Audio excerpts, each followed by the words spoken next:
24 joueurs, 2 matchs, ça sera l'Ukraine et l'Azerbaïdjan au mois de novembre. Des retours, Raphaël. Ouais, exactement, ceux de Bradley Barcola et de Ryan Cherki qui étaient absents du dernier rassemblement. On va voir la liste des 24. Eh bien, ils font leur retour, contrairement à Désiré Doué et Ousmane Dembélé qui ont déclaré forfait dans le secteur offensif.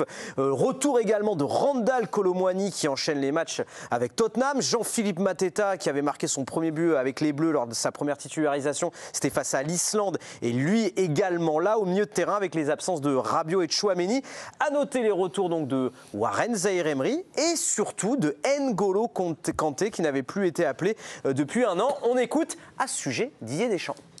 Il est à son meilleur niveau à travers les matchs que je lui vois faire, puisqu'il joue des matchs tous les 3-4 jours, parce qu'eux aussi, au-delà de leur championnat, ils ont la Ligue des Champions, même si c'est la Ligue des Champions d'Asie. Donc, ING, évidemment, il a un statut, il a un vécu. Quand je l'appelle, c'est pas pour faire partie, c'est pour avoir un rôle aussi. C'est quelque chose d'important et un rôle important.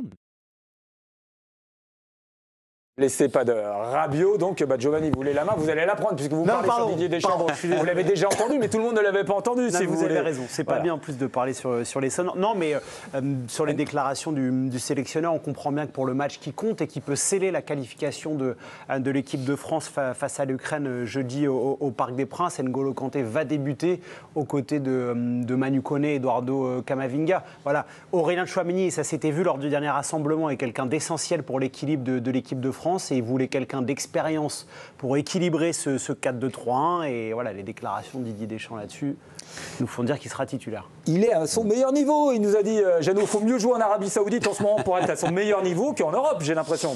Oui, parce qu'il y en a qui sont quand même aussi à leur moins bon niveau et qui jouent en Arabie Saoudite et qui sont quand même en équipe de France. Ils sont quand même pas super réguliers. Je pense par exemple à Théo Hernandez, par exemple, et qui va continuer à être retenu au poste de latéral gauche. Juste pour revenir sur Kanté, moi j'ai été surpris, effectivement, qu'il le rappelle. Surpris à moitié. Ça veut dire que le match contre l'Ukraine, pour Didier Deschamps, est le match le plus important. Il n'a pas Tchouaméni. Alors, il n'est plus suspendu, mais il est blessé. Donc, il lui faut quelqu'un, un cadre, le bon gars sur lequel il peut compter. Et il sait qu'avec lui, il n'y aura pas de souci. Et quand on a entendu ce qu'il a donné comme explication, on a compris que Kanté allait être titulaire contre l'Ukraine. Moi, je regrette pour Boubacar Kamara, je regrette pour Youssouf Fofana. Mais bon, apparemment, dans l'esprit du sélectionneur, ce sont deux joueurs qui partent d'un petit peu plus loin. De là à dire qu'il va être présent à la Coupe du Monde, N'Golo Kanté, je garde un petit peu sous le pied. Ça dépendra, parce que alors c'est la vraie question aussi, ça dépend peut-être des blessures, c'est la question qu'on peut se poser. Est-ce qu'il l'aurait appelé s'il y avait Tchouaméni, Rabiot par exemple? Non, là on l'aurait pas. Sûr. Après, moi je suis très content de revoir N'Golo Kanté, on aime tous Kanté évidemment, et je ne pense pas qu'il y ait quelqu'un qui soit contre le retour du champion du monde 2018 dans ce groupe-là. En revanche, moi ça me fait dire aussi que en équipe de France, le réservoir n'est pas si profond qu'on pourrait l'espérer ou le penser. En attaque, oui, c'est le cas, il y a beaucoup de gâchettes, machin, mais au milieu de terrain, franchement, quand vous avez Jeannot vient de vous donner mais dans l'esprit d'échange, j'entends. Dans l'esprit d'échange, voilà. Pour aller chercher N'Golo Kanté, c'est que la profondeur et le réservoir n'est pas si grand que ça. Moi, j'aurais aimé que l'on appelle des joueurs plus jeunes pour préparer l'avenir.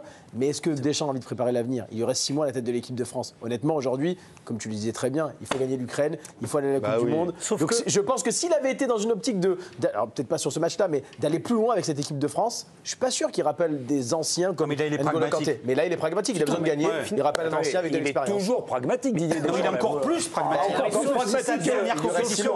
Il a en plus les joueurs qui ont envie de la mener jusqu'à cette troisième étoile. Par rapport à ça, il a quand même, et d'ailleurs c'était des débats qu'on a fait plusieurs fois sur l'année dernière après l'Euro, il a ouvert son groupe et il y a des garçons qui ont su prendre leur chance sur les jeunes. Je pense à Manu Koné qui partait de très très loin. Au début on se disait ouais, Manu Koné en équipe de France et il a été bon, il a été performant, il a été rappelé. Ceux qui viennent aussi et qui ont un statut pas de titulaire ne répondent pas toujours présents, ce qui incite pas le sélectionneur à leur redonner une chance. Donc, Alors Jérôme, je vous ai entendu là, comme ça, je vous entends marmonner comme ça. Et j'ai le sentiment, Jérôme. Je voulais être calme aujourd'hui. Restez calme, Jérôme. Vous avez une belle montre. Jérôme, j'ai le sentiment que vous comprenez parfaitement Didier Deschamps. Ce choix d'N'Golo Kanté, ça vous convient pas. Un enfant, il lui faut un doudou pour se rassurer. Deschamps, c'est pareil. Son doudou, c'est N'Golo Kanté. Quand ça compte, quand ça compte, il lui faut le truc, ou là, en l'occurrence, la personne qui le rassure. Et N'Golo Kanté le rassure quand c'est chaud. Et là, c'est chaud. Donc, enfin, c'est chaud. C'est le moment décisif des qualifiers. Donc, il prend son doudou. Mais pour la Coupe du Monde, alors, il sera, d'après vous, alors Mais après, il y a la question du niveau des autres. Ouais. C'est sûr que pour l'instant, ceux qui jouent, ça ne pose pas toujours. Donc, à un moment donné, si N'Golo il est performant pendant encore 7 mois, qu'il nous reste, pourquoi pas. Mais en tout cas, pour ce match-là, vu les blessés qu'il y a, il va vers ce qui le rassure. Et ce qui le rassure, c'est depuis toujours, enfin depuis très longtemps, c'est N'Golo. C'est qui ton doudou, toi? Je peux pas le dire, non, je peux pas le dire. Allez, on enchaîne. Évidemment, parce qu'il y avait aussi la polémique. Dembélé n'est toujours pas là en équipe de France, mais cette fois, c'est pas Deschamps qui l'a blessé. Non, c'est pas Deschamps qui l'a blessé. Vous vouliez voir la liste des joueurs qui étaient absents pour ce rassemblement, je sais pas. Ah pardon, je voulais voir, pardon, excusez-moi Raphaël, montrez-moi. Oui, vous vous rappelez, non, parce qu'il y a quand même des cadres qui sont pas là, notamment en attaque, que ce soit Ousmane Dembélé, Désiré Doué. Devant, il manque également Marcus Thuram qui s'est blessé entre-temps. Et puis il y a 2 milieux de terrain quand même, a priori, qui postulent à une place de titulaire, Adrien Rabiot et Aurélien Tchouaméni. Eux, ils sont forfaits. Et si on fait un petit peu le bilan de cette liste, il y a des joueurs qui sont aussi sortis de cette liste, mais par rapport à des choix sportifs, mais pas par rapport à des blessures. Et eux, est-ce qu'on les verra au mois de mars? Est-ce qu'on les verra à la Coupe du Monde? Benjamin Pavard, qui avait été appelé en cours de rassemblement au mois d'octobre, il n'est pas là. Tout comme Kefren Thuram, Florian Thauvin et Kingsley Coman n'est pas là également. Et ça, c'est à noter. Qui joue en Arabie Saoudite. Qui joue en Arabie Saoudite. Bon, alors, on a parlé donc des absents, et notamment d'Ousmane Dembélé, encore absent. On va écouter Didier Deschamps à ce sujet. Je suis surtout triste pour Ous, bien évidemment, parce que bon... Sur la saison dernière, il avait été épargné, puis là, il enchaîne plusieurs blessures à des endroits différents. Donc, de ne pas l'avoir avec nous, évidemment, c'est pas une bonne chose. Comptez pas sur moi pour la pièce ou ce que vous voulez rajouter. Je suis pas dans la polémique. Il y a des décisions qui sont prises du côté de son club, comme nous, on en a eu à en prendre aussi. On a un point commun, que son absence, ça fait pas les intérêts du PSG et ni les nôtres. Voilà, pour Didier Deschamps, très sobre, on va dire, sur le sujet. Il ne veut surtout pas attiser les braises. Mais c'est vrai qu'on se pose la question, quand est-ce qu'on va le retrouver vraiment en équipe de France, Ousmane Dembélé? C'est compliqué parce que, et d'ailleurs, ce qui se passe, qu'il soit blessé avec Paris, qu'il ait été blessé avec l'équipe de France, ça veut quand même dire que c'est plus le joueur qui a quelques difficultés en ce début de saison que le staff médical de l'équipe de France ou le Paris Saint-Germain. C'est difficile parce qu'entre le club et la sélection, tout le monde a tout essayé. Il y a eu un retour très progressif au Paris Saint-Germain, il est extrêmement contrôlé. Quand il a eu mal aux ischios après Nice, il a passé des examens. Quand il a pris son coup au mollet dimanche soir, il a passé des examens. Tout était OK, le joueur se sentait pour... C'est pas un coup, hein. C'était une tension déjà au mollet. Hein. Oui, il a pris un coup... Oui, mais c'est une tension. La blessure est une tension sous-jacente. Qui fait suite à un coup... Parce que tu ne strappes pas un coup. Non, mais... Là, il joue strappé. Tu ne strappes pas un coup. Non, mais il a pris un coup à l'entraînement, ce qui a engendré une tension. Mais la finalité, c'est que le coup a provoqué une tension. C'est important. Alors arrêtez la tension entre vous, je ne voudrais pas que ça tourne. Non, pas du tout.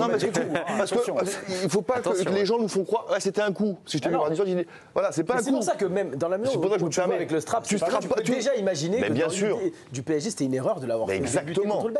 Désolé, il n'y a pas péril dans la demeure. Tu strappes pas un coup. T'as pris tes points, t'as 9 points. Ils nous font croire ce qu'ils veulent. Il te reste encore 4 matchs. Mais bien sûr. Prendre le risque de... Franchement, parfois, on a incriminé Deschamps, et d'ailleurs le PSG, enfin pas le PSG en particulier, mais le staff médical, tout ce que vous voulez, avait incriminé le staff de l'équipe de France. Là, on peut aussi dire aujourd'hui que le PSG a fait une erreur. Complètement. Très clairement. Parce que pas l'erreur de le mettre. Non, mais c'est important parce que quand je dis vous, c'est pas du tout péjoratif. Ils vous font passer des petites infos comme ça. Mais c'est pas dire que c'est pas. Mais déjà, là, je veux pas rentrer dans le détail des infos, mais c'est pas Paris qui a communiqué sur les histoires du coup. Oui, mais il faut arrêter de croire tout ce qu'on nous dit.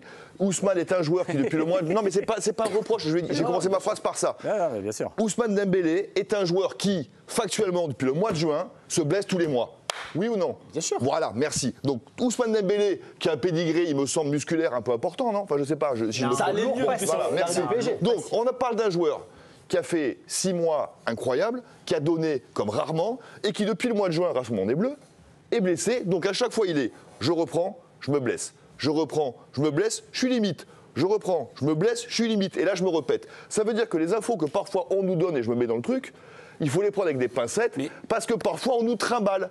C'est un joueur qui est fragile depuis 5 mois, enfin pardon, depuis toujours, et là beaucoup depuis 5 mois, et qui n'aurait jamais dû jouer ce match contre le Bayern. L'intensité folle en Ligue des Champions. Jamais. La décision ne vient pas de l'entraîneur ou du sélectionneur. Il ne faut pas non plus se leurrer. Elle vient aussi de la part du joueur qui a dû certainement dire « Ok, je peux jouer contre le Bayern », comme il avait fait avec l'équipe de France. On reparlera de tout ça tout à l'heure avec les blessures du Paris Saint-Germain. Je voudrais qu'on reste sur l'équipe de France, notamment parce que vous parliez tout à l'heure de ce match essentiel face à l'Ukraine qui nous rappelle un autre France-Ukraine, Alicia. France-Ukraine, non, mais qui aura lieu le 13 novembre au Parc des Princes, soit 10 ans après les attentats qui ont lieu à Paris et sa périphérie, qui ont fait 131 morts. Didier Deschamps a été interrogé sur le fait de jouer à cette date extrêmement particulière. Au fond de moi, si on avait pu éviter de jouer ce 13 novembre, ça aurait été bien. C'était possible, c'était pas possible. J'ai pas les réponses et ça dépend pas de moi. C'est une journée particulière avec les différentes commémorations qui seront organisées. Je ne me sens pas la force de parler de ce qui s'est passé, tout simplement par rapport au respect que j'ai pour les familles qui ont souffert et qui ont perdu des êtres chers. Donc le devoir de mémoire, il doit être toujours là et tout ce qui sera fait sera important. Et il y a un match de foot qui est à cette date-là et qui est très important pour nous. La fédération qui va profiter de ce match justement pour organiser une commémoration particulière. Une bannière sera notamment déployée pour mettre en avant la paix, avec également une évocation du conflit russo-ukrainien, une initiative validée par l'UEFA et François Hollande, président de la République au moment des faits, et Bernard Cazeneuve, ministre de l'Intérieur à l'époque, ont été notamment invités par la Fédération française de foot. Merci Alicia.